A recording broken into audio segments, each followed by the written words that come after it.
que Jésus de Jéricho avec ses disciples et une foule nombreuse, le fils de Timée, Bartimée, un aveugle qui mendiait, était assis au bord du chemin. Quand il entendit que c'était Jésus de Nazareth, il se mit à crier, « Fils de David, Jésus, prends pitié de moi. » Beaucoup de gens le rabouraient pour le faire taire, mais il criait de plus belle, « Fils de David, prends pitié de moi. » Jésus s'arrête et dit, « Appelez-le. » On appelle donc l'aveugle et on lui dit, « Confiance, lève-toi, il t'appelle. » L'aveugle jeta son manteau, bondit et courut vers Jésus. Prenant la parole, Jésus lui dit, « Que veux-tu que je fasse pour toi? »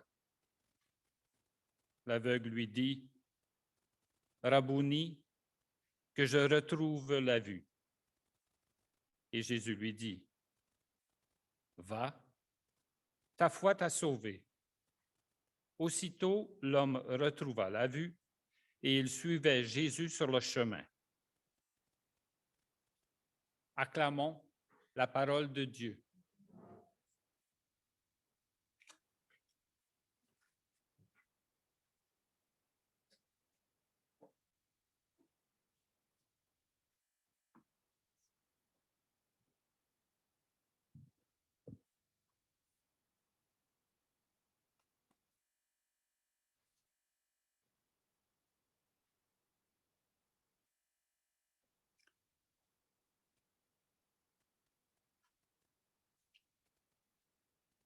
Prenant la parole, Jésus lui dit, « Que veux-tu que je fasse pour toi? » Quand on m'avait dit que je vous parlerai aujourd'hui, lors de cette journée dimanche missionnaire, deux questions m'étaient venues en tête. Seigneur, que veux-tu que je puisse dire? Et ensuite, Seigneur, que veux-tu me dire à travers cette communauté? Au départ, quand je voyais les gens entrer, vous savez, quand vous arrivez dans une autre église où vous n'êtes pas habitué, vous ne savez pas ce que vous allez voir. Et aujourd'hui, vous le savez mieux que moi, que dans beaucoup d'églises, on ne voit plus des jeunes. Et donc, quand je vois des jeunes, des familles qui arrivent ici, ben je dis, le Seigneur commence déjà à répondre à ma question. Que voudrais-tu me dire à travers cette communauté?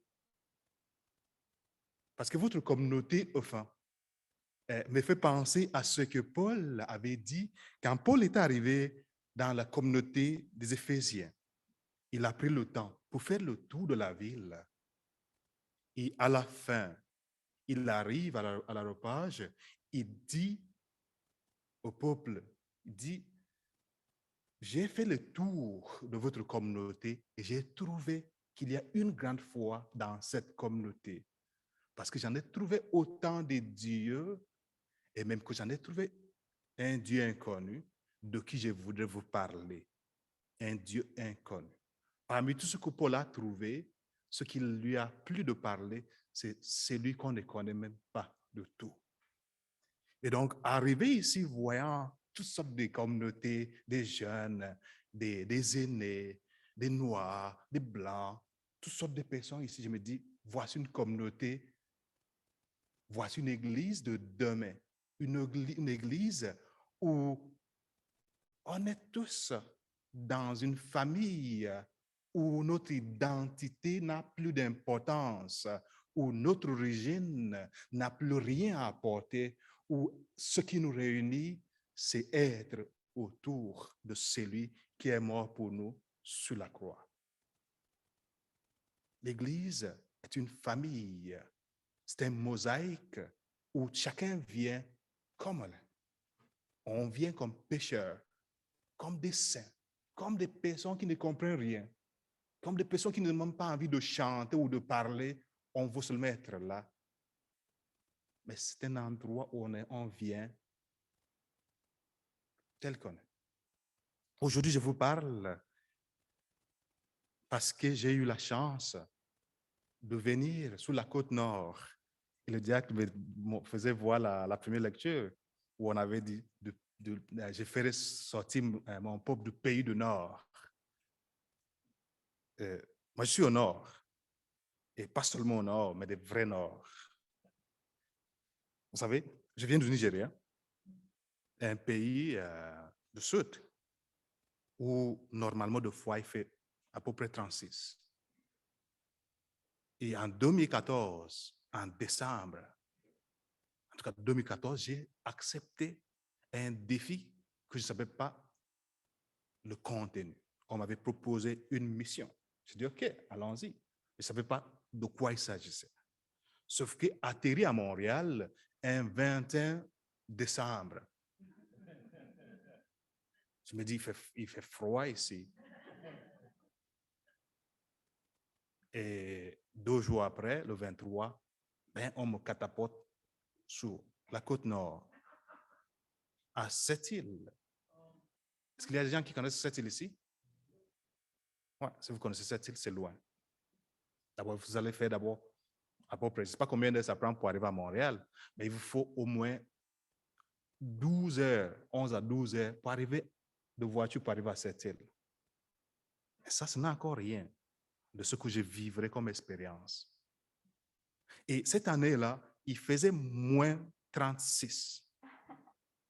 Donc, partir de 36 à moins 36. Mais il n'y a pas de différence en réalité. La différence, c'est plus et moins. Rien d'autre que ça. Mais c'est là que je me suis retrouvé. Et j'arrivais d'une église pleine où on dansait. Ceux qui ont fait attention ont vu, pendant qu'on chantait Alléluia, souvent quand il y a des musiques, moi j'ai envie toujours de bouger. Je venais d'une église où on dansait, on chantait, où c'était plein. Mais arrivé là, heureusement, je suis arrivé à Noël. Donc, à Noël, l'église sont pleines partout au Canada. Heureusement, au moins il y a une fois où il y a un moment qu'on peut avoir une église pleine. Donc, j'ai eu la chance d'arriver pendant que l'église était encore pleine. Sauf qu'à partir de janvier, j'arrivais à la messe, j'ai trouvé 5 personnes. Je me dis, OK, peut-être qu'il y a quelque chose aujourd'hui. Le lendemain, j'ai trouvé à peu près 3 ou 4. À vrai dire, ne dites pas ça aux gens. J'étais découragé. Mais ne dites pas ça parce qu'ils ne seront pas contents de l'apprendre. Je suis découragé au départ parce que je me dis, mais qu'est-ce que je fais ici? Je travaillais dans une église où j'avais à peu près, on avait 3 messes. Chaque messe, il y en avait au moins 300 personnes, ou souvent même plus que ça. Mais j'arrive là, je me dis, qu'est-ce que je fais là? Pourquoi partir d'une église où j'avais 300 personnes pour venir faire la messe pour 3 personnes? Mais c'est moi, j'étais jeune et puis je croyais que je comprenais tout. Mais après quelques jours, je me suis rendu compte, je me suis dit, pourquoi les 3 personnes ne se fatiguaient pas d'écouter une personne? Mais moi, je me fatigue de parler à 3 personnes. Ce n'est pas souvent on dit, ah, il n'y a pas beaucoup de gens à l'église. Mais combien de prêtres? Un prêtre peut parler à 300 personnes, ou il peut parler à 5 personnes, il dit, ah, il n'y a pas beaucoup de gens. Mais pourquoi 5 personnes doivent écouter une seule personne? Mais une seule personne ne peut pas parler à 3 personnes ou à 5 personnes. Ce n'est pas de bon sens. Je me suis dit ça. Ça m'a permis d'accepter que c'est comme ça qu'on fait ici. Sauf qu'après une année, j'ai regardé ma foi, mais je me suis retrouvé avec une autre foi plus forte, plus concrète, plus vraie que celle que j'avais. J'arrivais ici avec des idées reçues sortant de l'école, j'avais reçu des formations théologiques. Je me disais, je vais évangéliser ces gens-là.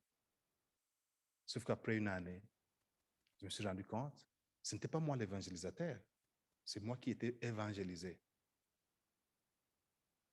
Par des mères qui ne comprenaient même pas le français, qui n'avaient même pas grand chose à me dire, sauf qu'ils avaient les sourires. Des gens que, quand tu regardes dans les yeux, tu ressens que Dieu existe dans le cœur de ces gens.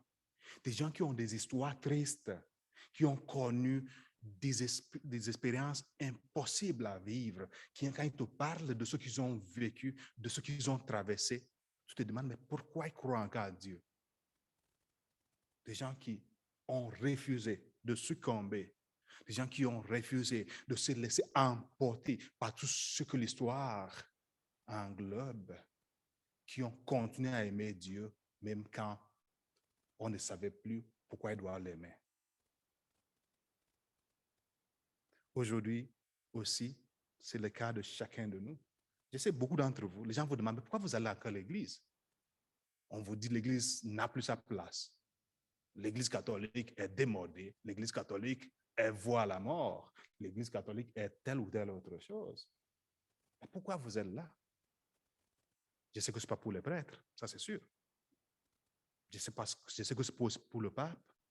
C'est parce que vous croyez au fond de vous que vous ne venez pas ici pour voir des gens qui chantent bien, parce que vous chantez bien. Je sais que vous n'êtes pas là seulement parce que vous avez quelqu'un qui joue bien le tambour. Si vous voulez le tambour, il y en a plein de gens. Vous allez en ville, vous allez trouver des gens qui jouent le tambour. Si vous voulez des gens qui chantent, il y a des opéras et beaucoup d'autres choses. Mais vous venez ici parce que vous voulez vivre quelque chose de vrai. Vous voulez rencontrer Jésus. Vous voulez vraiment rencontrer celui qui vous a séduit.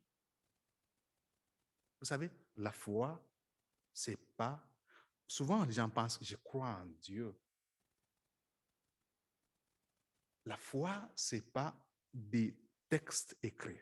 Ce n'est pas des catéchèses que vous avez appris.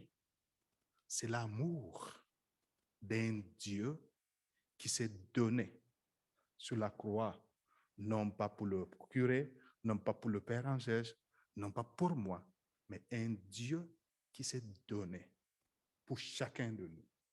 Un Dieu qui nous a aimés, qui ne nous juge jamais. L'Église peine, l'Église invente des histoires, des lois, des interdictions. Et souvent, vous vous demandez, mais pourquoi autant de choses? Mais il y a un seul qui ne vous a jamais jugé. Jésus ne nous juge jamais. Il nous demande, que veux que je fasse pour toi? Aujourd'hui, dans l'Évangile, on nous dit, quand Jésus sortait de Jéricho, on ne dit pas quand il sortait de Jérusalem, c'est quand il sortait de Jéricho. Jéricho, si vous vous rappelez, quand des peuples d'Israël revenaient de l'exil, Jéricho, c'était la ville qui a été détruite, la ville ennemie, qui avait empêché le peuple d'entrer dans la terre promise. Mais c'est de là que Bartimée, donc un étranger, quelqu'un qui ne croit même pas, va voir Jésus. On lui dit, parce qu'il ne voit pas, on lui dit, c'est Jésus de Nazareth. Et il ne dit pas, Jésus de Nazareth, aie pitié de moi. Il dit, Jésus, fils de David. Vous voyez les changements. On lui parle de Jésus de Nazareth, celui qui vient de Nazareth. Mais lui ne voit pas ce mot de Nazareth, il voit d'origine divine de Jésus. Il fait l'expérience. On lui a parlé de Jésus de Nazareth, mais lui, il ne répète plus ce qu'on lui a dit. Il parle de ce que lui, il vit. Beaucoup d'entre nous, on reçoit des catéchèses, mais on reste dans ce niveau-là, ce qu'on nous a parlé. On ne fait pas d'expérience personnelle. Mais quand Bartimée répond, il va appeler Jésus, il ne répète pas ce qu'on lui a dit. Il fait la profession de foi, sa propre profession de foi. Ce n'est plus Jésus de Nazareth, mais Jésus, fils de David. C'est lui qui peut avoir pitié sur lui. Et qu'est-ce que tu veux que je fasse pour toi? Qu'est-ce que tu veux? Jésus nous demande toujours, qu'est-ce que tu veux que je fasse pour toi? Jamais il ne s'impose, jamais il ne nous oblige. Il nous pose des questions simples. Rappelez-vous dimanche passé, parce que ce qu'on a lu aujourd'hui, c'est la continuation de l'évangile dimanche passé. Dimanche passé, on était arrêté au verset 45. Aujourd'hui, on est 46. Dans l'évangile de dimanche passé, Jésus, on nous a dit, Jésus était sur la route vers Jérusalem. Et il dit, on nous dit, beaucoup de gens étaient contents de le voir parce qu'ils ont entendu parler de ce qu'il a fait. Et Jésus annonce, parce qu'il a vu aussi que des apôtres étaient contents, il leur annonce que le Fils de l'homme va souffrir, il va mourir, il sera tué, il sera rejeté. Mais qu'est-ce que les apôtres font? il y a Jean et son frère qui vont vers lui pour demander, on voudrait être à ta droite et à ta gauche quand tu seras dans ton royaume. Vous comprenez? Jésus parle de la mort. Jésus parle de la souffrance. Jésus parle de l'anéantissement. Mais eux, ce qui les préoccupe, c'est leur intérêt personnel. Ils veulent être à droite et à gauche. Et Jésus leur pose la même question. Que voulez-vous que je fasse pour vous? Il dit, on voudrait être à ta droite et à ta gauche. Aujourd'hui, Jésus pose la même question à un étranger, pas même un apôtre.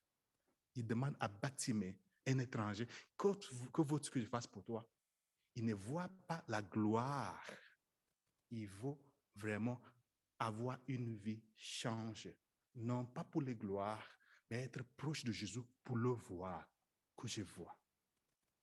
Et on nous dit, quand Jésus le guérit, il va le suivre. Il devient apôtre. Il devient disciple. Un étranger qui devient disciple de Jésus parce qu'il a vu Jésus agir. La même question est posée à chacun de nous. Avez-vous déjà rencontré Jésus personnellement? Avez-vous fait son expérience? Dans la communion, on le fait, mais ce n'est pas cela que je demande, mais l'expérience personnelle. Certains vont le rencontrer dans des moments de difficulté, dans le moment de joie, même dans les moments de faiblesse. L'amour de Dieu, tout le monde te juge, mais tu sens que Dieu ne te juge pas. En ce moment-là, il te pose la question, que veux-tu que je fasse pour toi? Que voudrais-tu que je puisse faire pour toi? C'est la même question que Jésus nous pose aujourd'hui. Chacun, moi et vous. Il nous demande, qu'est-ce que vous voulez vraiment? Qu'est-ce que vous voulez vivre? L'Église va vous décevoir encore dans l'avenir parce que vous allez attendre beaucoup d'histoires.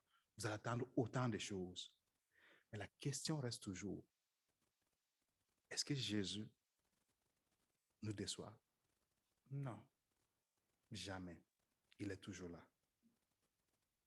À chaque moment que vous vous sentez que ça ne va pas, demandez à Jésus, fils de David, aie pitié de nous. Aide-nous à marcher. Aide-nous à être proche de toi. On voudrait être mieux. Et sachez que jamais il ne nous abandonnera. J'en parle parce que j'en ai fait l'expérience.